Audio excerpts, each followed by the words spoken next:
Ce garçon, tué en pleine nuit à Rafah. Une nouvelle victime des bombardements israéliens sur le camp de réfugiés de Chaboura. Le bilan provisoire de cette frappe s'élève à 2 morts et plusieurs blessés. Nous étions en train de dormir quand nous avons été soudainement réveillés par le bruit. Quelque chose tombait sur les maisons. Nous avons couru dans la rue pendant que le plafond se brisait sur nos têtes. Comme vous le voyez, maintenant nous sommes à la rue.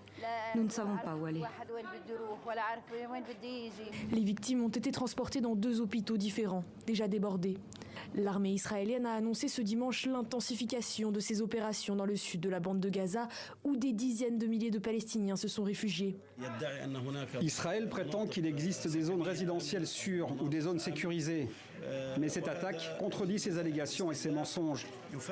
Le camp de réfugiés de Chaboura abrite des dizaines de milliers de citoyens pacifiques. Il n'existe aucun endroit sûr pour quiconque dans la bande de Gaza. Ce lundi, Benyamin Netanyahou a estimé que la paix ne serait obtenue que si Gaza était démilitarisée et déradicalisée. La guerre a provoqué d'immenses destructions et un désastre humanitaire dans la bande de Gaza. La famine menace et la plupart des hôpitaux sont hors service.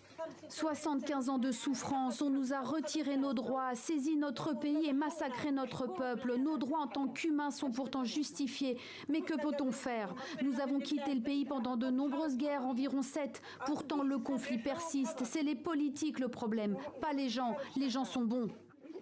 Au 81e jour de la guerre, le nombre de morts gazaouis s'élève à 20 000 selon le Hamas, contre 1 200 côté israélien.